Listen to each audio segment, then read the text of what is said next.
I'm back one more time. Una vez más. Señoras y señores, ladies and gentlemen. This is my third, like I said, side by side, exclusive comparison with PlayStation 4 and Xbox One. Okay? Now, these two games, you're going to be like, well, why in the hell is he comparing these two? Well, I'm going to get right to it. Because it's perfectly fine and it makes a lot of sense. At least to me, it does. Guys, get to it. Go in, launch the game. First and foremost, we have Recore on the Xbox One and Bloodborne on PlayStation 4. Turn off that light.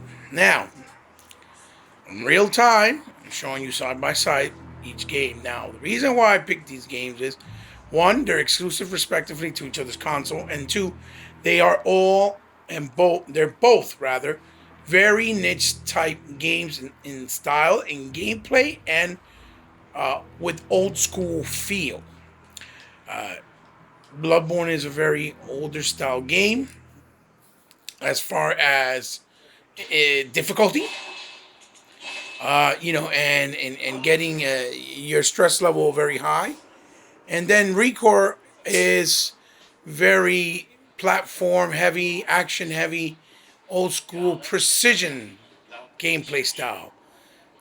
They both come from two very older and pristine gameplay game developers.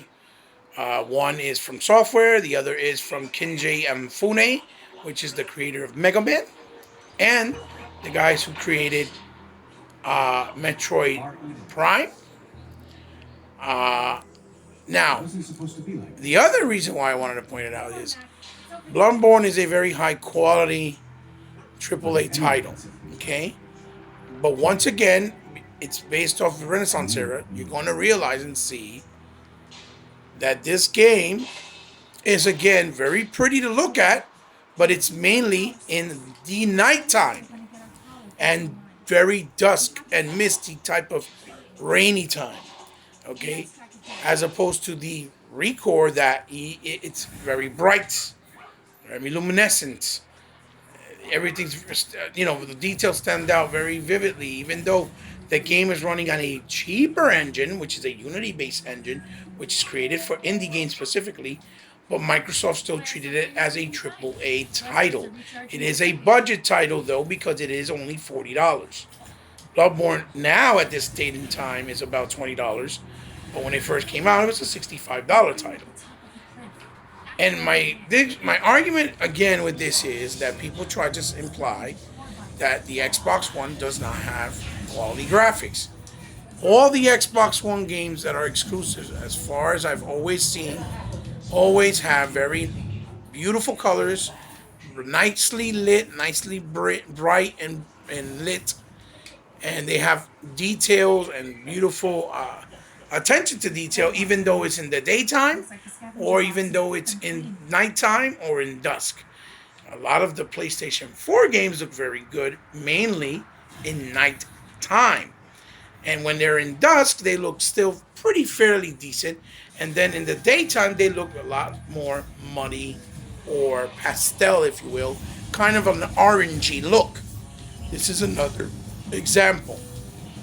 Look how bright and vibrant Recore is.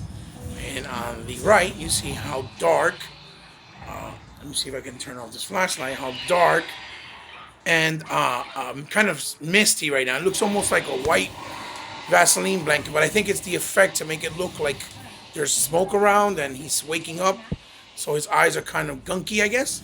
I'm not sure if that was intentional. It might have been, so don't quote me on that. I'm just trying to guess here. But if my son is able to get to one of the dungeons in Recore as he's playing, look at the beautiful detail in Recore. He's right into the gameplay, because Recore's more right into the gameplay. And, Bloodborne's more slower pace, has a lot of story, CGs right now. Is not really verbal. It's not really like a dialogue type of story, but it's very visual and with certain CGs and things of that nature. But if my son gets into the dungeon, you'll see that even in the dungeon, when it's dark on the Xbox One, that Recore looks. Sorry about that. I kind of dropped my camera. I apologize. Recore looks phenomenal even in the dark. And then you'll notice that in Bloodborne, the colors are very dingy, kind of low tone.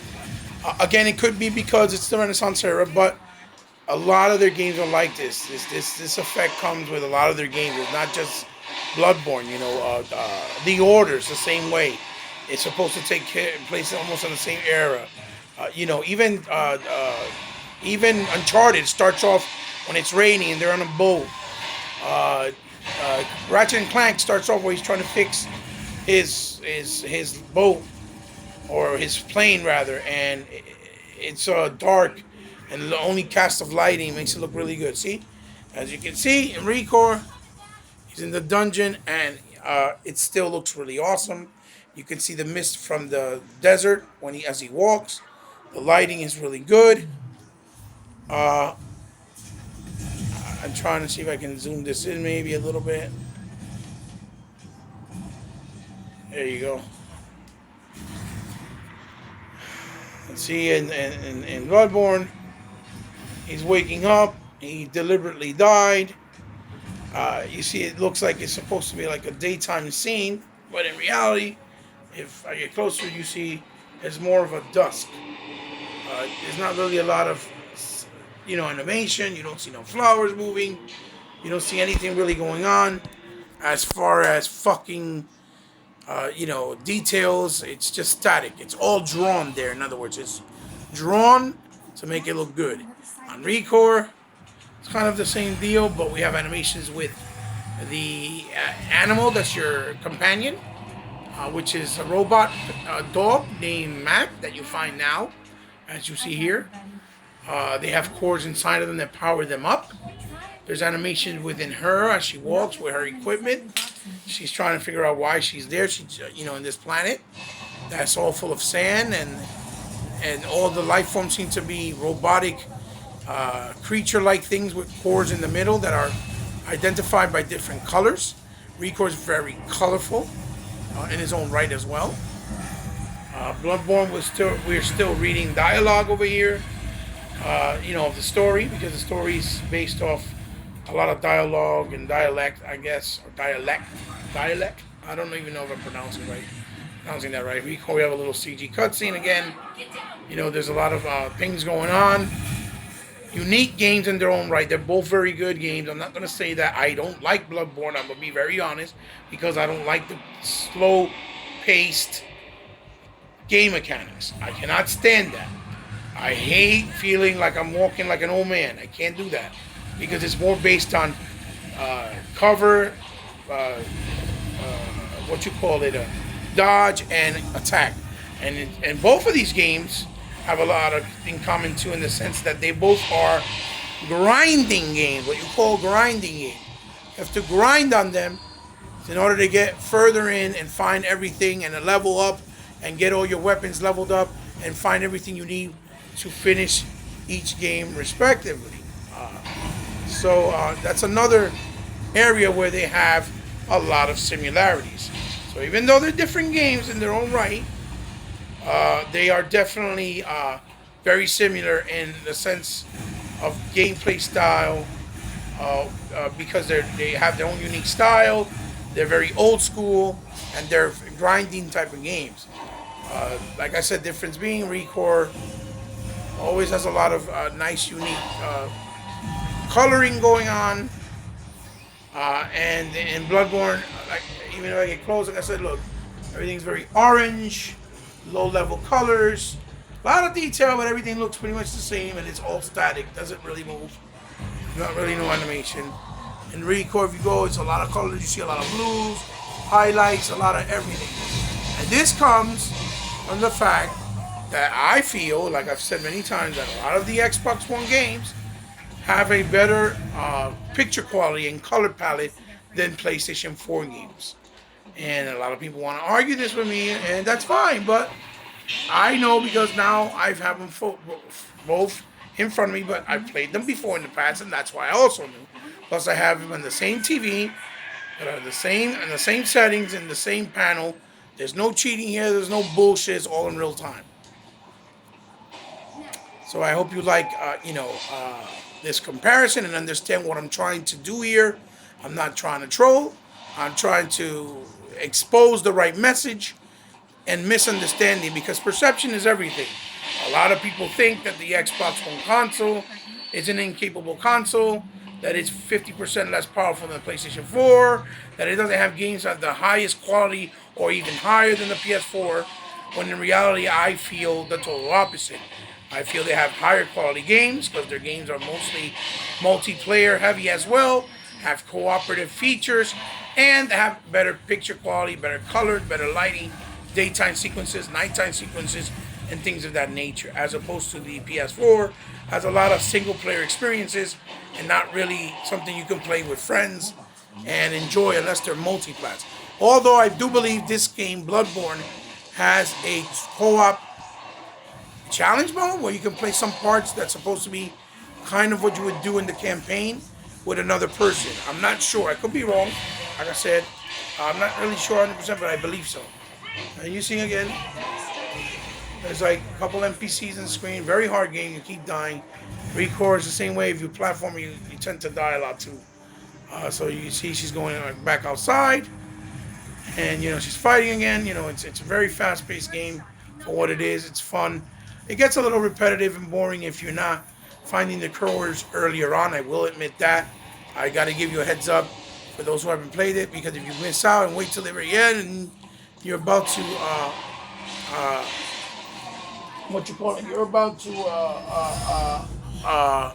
beat the game, then you have a fucking surprise because you didn't get all the cores, and then you're gonna be kind of heated and a little bit upset and angry. So, fair warning.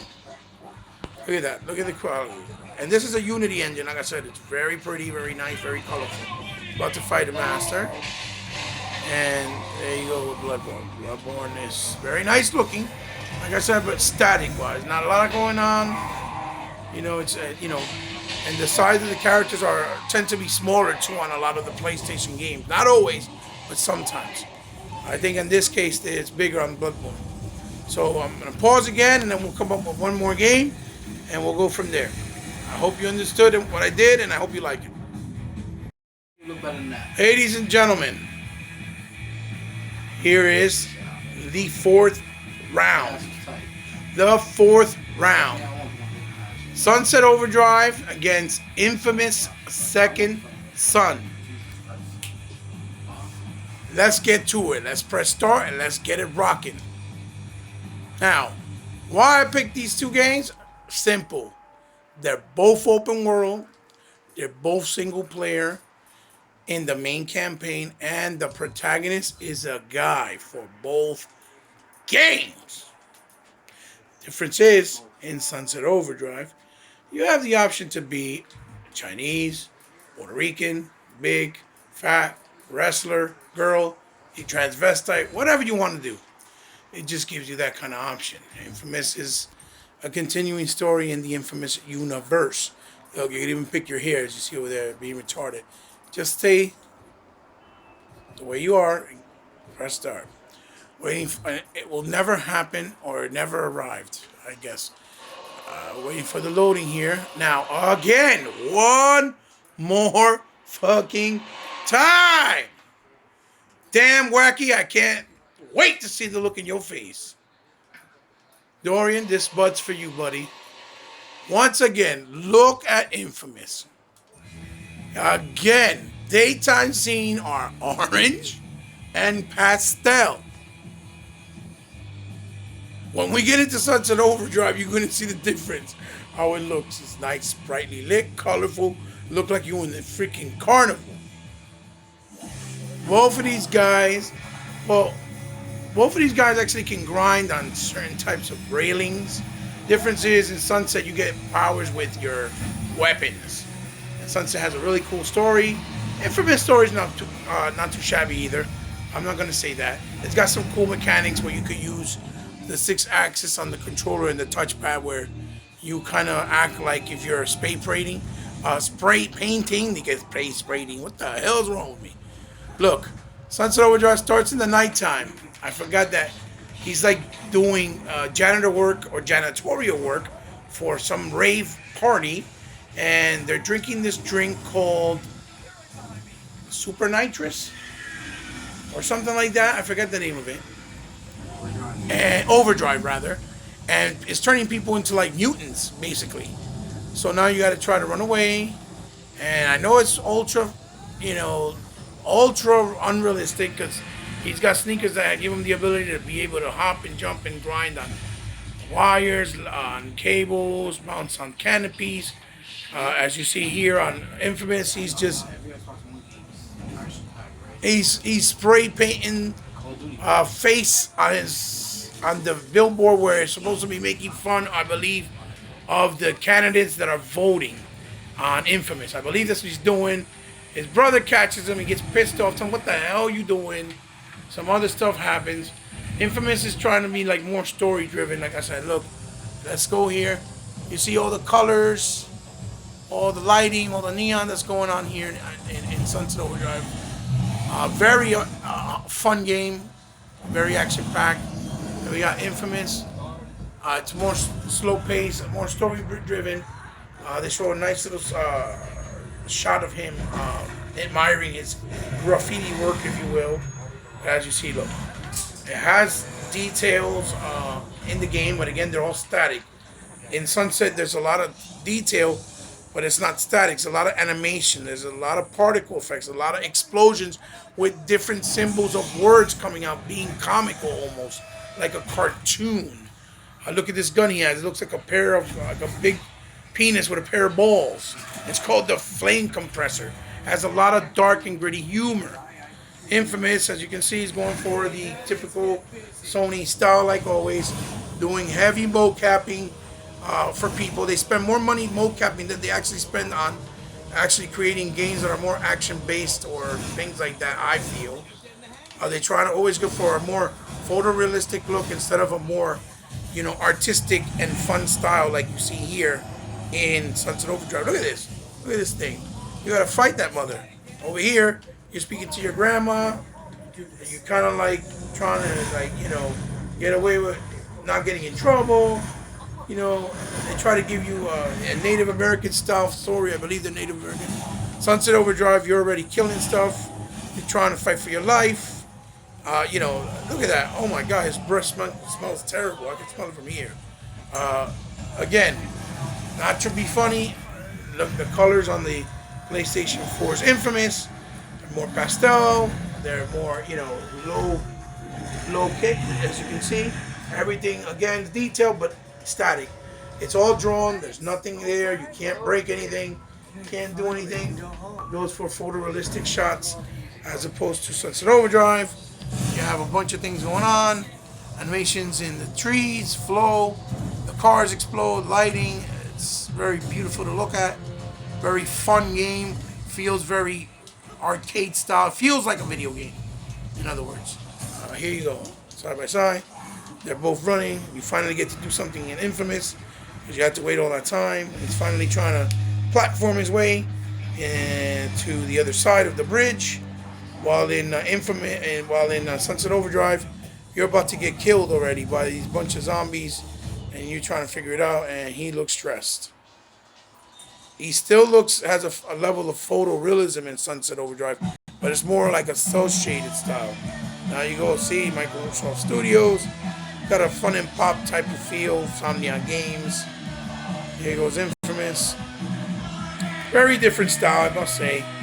They're all both decent games, in their own right.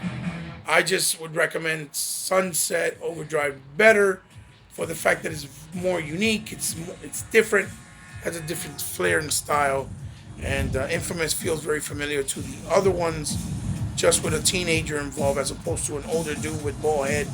He gets his powers, as you see. Look, beautiful shot there in Infamous, but it's in Sunset. It's it looks pretty, but all their games are always like that. It's an RNG. or pastel. They don't look vibrant and light and vibrantly lit like daytime. At sunset, you see all the craziness going on over here. These guys look like they're having a party and a half. All the neon colors, and you got to remember that this game is not even running in HDR. This game would be a good candidate to be put in HDR because it will probably look even better or crazier with the colors. It just would pop. The level of detail is awesome too. It's just more cartoon, cel shaded, but with a photorealistic kind of style to it. Here you go. They're drinking that, that fucking drink. I forget. Forgive me. Excuse me. It's the diabetes. Bear with me. And Infamous, he's still fighting to try to climb up. As you see, it's more platforming, very slow pace, not much going on, just beautiful scenery. So if that's your cup of tea, like I said, a lot of their games just feel very slow paced, not really, fun paced. Look, they're showing him playing his own game on his iPhone.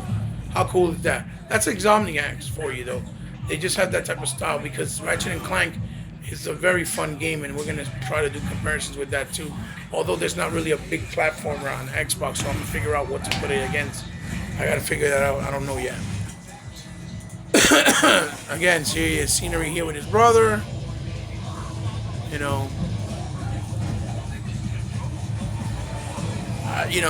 They show off a lot of mocapping, and this is to give you the illusion that, oh my God, the graphics on the PlayStation 4 are too good. You're gonna die because they're so realistic. As opposed to Sunset, it still gives you really good quality. Look at that, it just spelled out apocalypse, meaning everybody's fucked. Trains going by, it says get home before you get shit. He just pulled down the screen like you were watching a movie. Very artistic. Now it's saying 17 days later. Again, I just got a 30 Chibo or whoever was using that. So just, I don't know what the customization is. Again, Infamous, another CG. Something happened. Now you're going to find out what happened with this truck that spilled over again.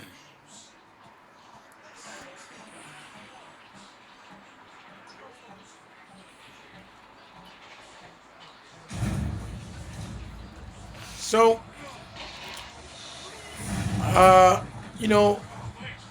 again, I keep telling people, Infamous has about maybe 3 or 5 NPCs on screen. Not a lot of different special effects, just a lot of mocapping. As opposed to Sunset, you'll have up to 50 or 100 characters on screen. A lot of special effects, a lot of colors, a lot of crazy stuff. Even the skies move and things like that. Now you're in this open world, beautiful colors, very lush. Infamous was doing another pretty movie style. See, movie style cinematic. This is all they go for on Sony's console. It's all movie, no gameplay. Very little. And when it's there, it's kind of lackluster, if you will. And Sunset's been playing. You have your CGs real quick and you start playing.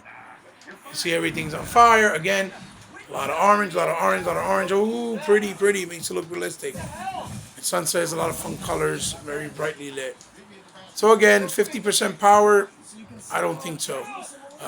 Particle effects, lighting, having more NPCs, having a lot of more special effects, animation going on is a lot more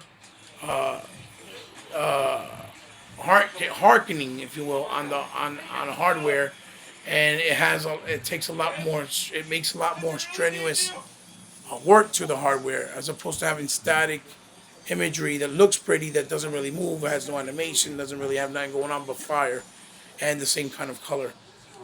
So he does this power thing now that he's gonna get. And in Sunset he's grinding, trying to get his powers and weapons for the first time. So again, I highly recommend you to try out each one of these games on your own, okay? Because that's what real gamers do. They don't just take people's word. But the point is that they're both in the same style and vein. And I feel, again, that Sunset Overdrive just has a lot more to offer and shows a lot of more technical prowess than in, Infamous. Infamous is just going for the basic Sony style, a lot of pretty CGs, a lot of mocap, photorealism, so that you can think that it's like super powerful, but the game has not a lot of fun elements, not a lot of things going on, not a lot of weapons, not a lot of things you can do. It's more static and, like 4 or 5 NPCs on screen. Again, another CG between the brothers. Again, so if that's your cup of tea, then fine. But gamers like gameplay. So I hope you like this one. I'm coming up with a couple more, and we'll see what happens. Right, here you go. You see? See you soon.